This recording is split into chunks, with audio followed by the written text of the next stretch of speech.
Chapter 32 In the Hall of the Sea Pony King. The damp air of the subterranean tunnel felt heavy in Twilight's chest. Its wetness stuck in her throat with every breath. Along the slick walls, patches of bioluminescent algae grew sporadically, giving soft glow to the whole cave. However, the light was not quite bright enough for Twilight to be able to make out much in the way of details. She imagined that the sea ponies must have adapted quite well to these low-light conditions a long time ago. Still, though, that didn't make it any easier for her to see where she was going. More than once, Twilight found herself nearly tripping over Spike's tail as he waddled in front of her, or bumping into Rainbow Dash as she tried to squint through the darkness. Several uncomfortable minutes later, and they had entered a large dining hall, if that was indeed what it was, that was far brighter than the tunnels that they had just come through.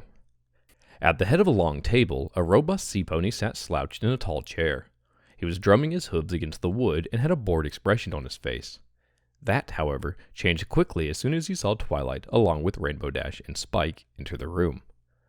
A wide smile split across his face and he straightened himself up. "Ah, my guests have arrived. Come, sit down, please." He gestured to the empty chairs on either side of the table. "Make yourselves at home." Spike started to approach one of the chairs, but Twilight put a hoof on his shoulder, stopping him in his tracks. "Thank you," she said, "but we'd rather not, if it's all the same to you." The sea pony frowned, his jowls sagging into a blob of fat. "What kind of host would I be if I didn't show you common courtesy? Please, sit. I insist." He gestured more harshly this time. Twilight sighed, then nodded. "If you insist, I do." "Then so be it." She looked at both Rainbow Dash and Spike, then shrugged. The three of them crossed the cavernous hall to the table and seated themselves at the far end, as far away from the sea pony as they could reasonably manage. Once they had settled, the sea pony grinned. "Now then, allow me to introduce myself. My name is Adrius. I am the ruler of this lake. These are my people." He motioned to the sea pony guards surrounding them. "We don't often get visitors around here, especially not from your kind. What brings you to my domain?" Rainbow Dash slammed a hoof on the table, suddenly startling the whole hall. "Look, buddy, quit jerking us around, okay? Let's just get this over with." He stared at her silently for a moment, then sighed softly. My, such impatience. He clicked his tongue, tapping his hoof against the table. "Very well, then. Enough with the formalities." He leaned forward. "My guards tell me that you have something that belongs to me. Something that was stolen from us nearly a year ago." Twilight nodded. "That's right, although I didn't know it had been stolen." Adrius raised an eyebrow. "No? Then how did you come by it?" "About a year ago, a friend of ours came by this way in search of something. See, she was on a quest of sorts, and she had been writing letters to me chronicling her journey. It wasn't until very recently that I received those letters due to an unfortunate mishap. In one of those letters, our friend had left this coin with the words, 'Things are not always as they seem.' I didn't know what that meant at the time, and I still don't now, but I had a feeling that this coin and your people were connected." Twilight fished out the coin and held it out. "Another friend of mine told me that only those who the sea ponies are greatly indebted to may hold these coins, so I knew it must hold some significance." "We didn't know it had been stolen, all right. We'll just return it and be on our way," Rainbow Dash said heatedly. "We're kind of in the middle of something right now, so we don't have time to be sitting around doing nothing." Adrius smiled, showing off rows of sharpened teeth. "Oh no, we wouldn't want to inconvenience you. That would be terribly rude of us. However, I can't allow you to leave just yet. You see, my daughter, Arya, has quite the appetite, and it wouldn't do for me to leave her wanting." He looked over to the guard on his right. "Would you bring Arya in here, please? I'm sure she's growing quite impatient." The guard nodded. "Right away, sir." He spun around and slinked off into another damp tunnel. The Sea Pony King turned back to his guests. "Now then, while we're waiting, perhaps we could discuss some terms." Applejack took her hat off and scratched her head as she stared at the glassy lake. "Well, this is quite the pickle, huh?" Rarity, perfectly still, said, "Quite." For a moment, the two of them simply sat in silence as they watched the empty lake that had so recently swallowed up their friends. It remained perfectly still, almost mocking them in their inability to overcome the limits of their biology. Applejack sighed. If only there were some way we could, I don't know, make a bubble around us or something. That would sure make things a heck of a lot easier. She kicked at a stray pebble, sending it flying into the lake. Rarity, meanwhile, was concentrating as hard as she could, coming up with a solution, tapping her head angrily. Oh, I'm not nearly as good as Twilight with this problem solving. I know there's an answer somewhere. I just have to find it. Applejack frowned.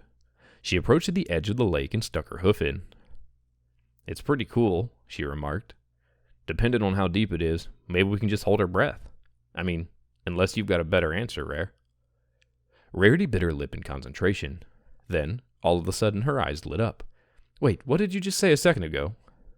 That the water is cool? No, before that. That I wish we could make a bubble? Yes, that! Applejack's frown deepened. Okay, Rare, you lost me. Are you saying you can do that? Rarity's cheeks tugged into a sly smile. Well, my dear Applejack, it just so happens that I may be able to do just that. She approached the water's edge and stood next to Applejack. You see, some time ago, I developed a spell for keeping clothes dry. Her eyebrow raised, Applejack said. Okay, and how does that help us?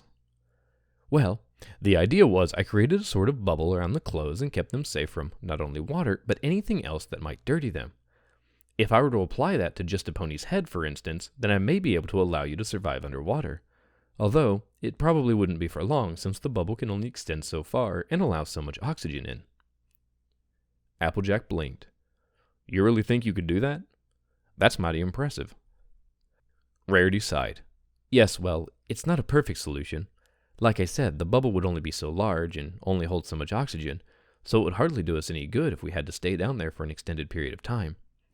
Applejack grinned, patting Rarity on the back with a heavy hoof. Alrighty then. I guess that means we'll just have to be quick about it, huh? Very quick. I shouldn't think we'll have more than a few minutes at most. Good thing I'm a strong swimmer. Besides, if we got a shot to save them, then we need to take it no matter what, right? Rarity hesitated for only a moment before nodding her head firmly. Yes, you're right. We have to try out our best, regardless of the circumstances. Well, shoot, Sugar Cube. You're all fired up and ready to go, ain't you? As ready as I can be. Rarity sucked in her breath.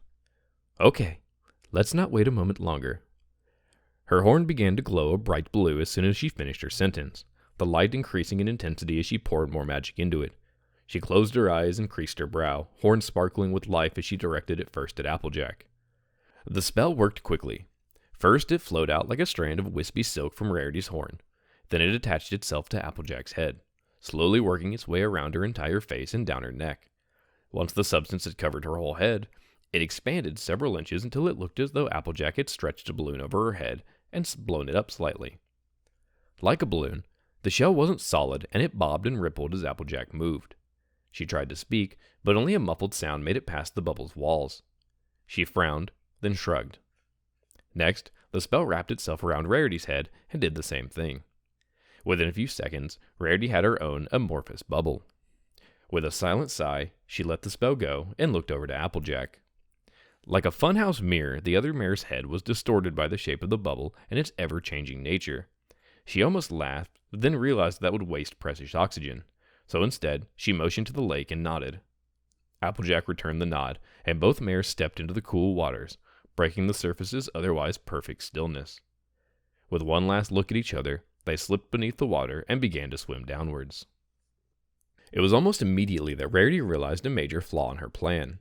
She had completely neglected the fact that they had no idea where to go or where Twilight and the others had been taken. She was almost about to surface again to rethink her plan when Applejack tugged her hoof.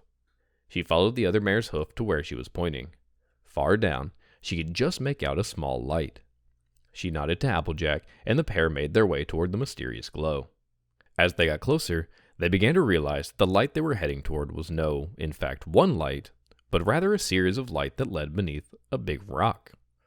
Kicking their hooves in sync, they pushed onwards toward what they would soon find out was the entrance to an underwater cave. Once they had swam beneath the boulder and up the shaft, they found themselves emerging in a wet cave. slick with water from recent use. Heaving themselves onto relatively dry land, the pair stood up and looked at each other. Rarity reached a hoof up to her face and poked the bubble, causing it to burst into a shower of magic. Then she did the same to Applejack's bubble. Applejack coughed, doubling over as she breathed heavily. "Whew," she said slowly. "That was an interesting experience. That air in the bubble did something funny to me." Rarity nodded. "Yes, the magic in the air is a bit odd. I suppose I don't really think about it anymore since I'm so used to it. But regardless, it appears as though we've made it somewhere." She glanced around at the slimy walls and dimly lit tunnel before them. Pounding her chest to get out one more cough, Applejack said, "Yes, sirree. I'm not sure if this is the right place, but at least we're making progress. This thing definitely leads somewhere." She righted herself and then stared into the mostly black tunnel. "The question is, where?" Meanwhile, back in the dining hall of the Sea Pony King Adrius, Twilight, Rainbow Dash, and Spike sat in silence as they waited for the king's daughter to make her appearance. Twilight looked around carefully, assessing the number of guards and their relative positions. If it came to that, she wanted to be ready this time, and she wasn't going to let her friends' lives be at risk like last time. Luckily, it seemed there weren't too many guards still in the dining hall with them. Many of the ones who had escorted them back had left after leading them to the king. She shot a glance at Spike. He looked calm enough, rocking back and forth in his chair slightly, more as a show of boredness than anything. Rainbow Dash, on the other hand, looked impatient. Her eyes darted back and forth, and she was fidgeting with her hoofs constantly. Twilight was about to place a hoof on Rainbow's shoulders to calm her down, but she was interrupted by the sound of a new pony entering the room. "Oh, look! Land ponies!" The voice was saccharine sweet, filled with a bubbly tone that almost sounded like laughter without any actual laughing. The pony belonging to that voice, however, did not have that same feeling. She was small, but her eyes were wild and her smile filled with razors. She looked like a wild beast who had been kept in captivity for years, only to be let out for brief periods of time. The little monster licked her lips, looking up to Adrius. "Daddy, are they staying for dinner?" He smiled, patting her on the head softly. "Perhaps, my dear, perhaps. That still remains to be seen." His smile turned into a more serious look as he gazed across the table at Twilight. "Now then," he said, "all that remains is to discuss exactly what will happen from here on out." Twilight sensed Rainbow about to blurt something out as the mare leaned forward and her mouth began to open. She placed a hoof on her shoulder and pushed her back into the seat, eliciting a confused look from the mare. She shook her head slightly, then looked back to Adrius. "We told you. We didn't steal your coin, and we are returning it to you as a show of good faith. All we want to do is leave your lands and your people in peace." Adrius nodded. Yes, it's all well and good that you returned something that you did not steal, but the fact remains, it was stolen from us, and someone has to pay the price. And besides, little Arya here doesn't get visitors very often. It would mean so much to her if you were to stay for dinner. He grinned wolfishly. Spike leaned towards Twilight, whispering to her, "Does that mean what I think he means?" "I don't know, Spike, but we're not going to stick around to find out," she whispered back. Twilight looked first at Arya, then at Adrius. "Perhaps there's some sort of deal we can make. We have a few supplies if you want. Or perhaps there's something you need magic to fix?" Adrius tilted his head to the side, smiling softly. "A deal may be possible, yes, but allow me a moment to consult with my daughter." He leaned down towards Arya. She spoke quickly, her eyes moving between Rainbow Dash and Spike as she whispered into Adrius's ear. He nodded occasionally, his eyebrows raising now and again. After some time, he eventually nodded and said, "It seems as though she's only really interested in one of you." Twilight cocked her head to the side. "What do you mean?" "The little one. The baby dragon. She would like to have him alone. If you give him to us, the rest of you may go free." Spike's eyes went wide, and he instinctively grabbed Twilight's fur and tugged. "You can't let them take me, Twilight. Who knows what sort of crazy stuff will happen to me?" She smiled reassuringly. "Don't worry, Spike. I'd never let something happen to you." Twilight placed a hoof over Spike, shielding him from view and pushing him slightly behind herself. "Look, we want to settle this peacefully. We won't give up Spike, but we'll give up the coin. Can't you just find it in your heart to free us?" Adrius brought a hoof to his chin and tapped it thoughtfully. No, I think not. He put his hoof down on the table and said, So then, is that how you want it? You won't hand your friend over to us? Never! Shouted Rainbow Dash before Spike or Twilight could even say anything. We wouldn't give up Spike for the world. That little dude means more to us than you could possibly imagine. Adrius gave an exaggerated sigh, rolling his eyes. Well, if that's the way you feel, then alas, it seems as though a peaceful resolution was always going to be just out of reach. He turned to the guard on his right, motioning toward Twilight and the others. If they do not want to cooperate, then make them cooperate. Seize them. Oh, and do be careful of the one with the horn. They can be feisty. The guard nodded. As you wish, sir. He looked to the other guards of the room and said, You heard King Adrius. Get them. Within a split second, the room went from relatively calm to utter chaos. Twilight had sprung up onto the table and began to fire upon her horn, grabbing a sea pony by the tail and flinging him across the room. Rainbow Dash, meanwhile, spun around and kicked another hapless guard in the face, sending him reeling across the floor. Spike, however, was not as fortunate, and before he could even seek cover under the table or beside Twilight, a silver sea pony grabbed him by the arms and lifted him into the air. Neither Twilight nor Rainbow noticed when this happened, as they were too distracted, and before Spike could call out for help, the guard placed a hoof over his mouth. Just as the guard started to carry him off toward the king, a booming voice echoed through the hall. Unhand him, you brute! They all stopped and turned to see Rarity standing in the entrance, her horn ablaze with a fiery blue magic as her eyes burned with anger, and Applejack standing next to her with a smirk on her face that was wider than seemed physically possible. Applejack let out a laugh. I'd listen to her if I were you.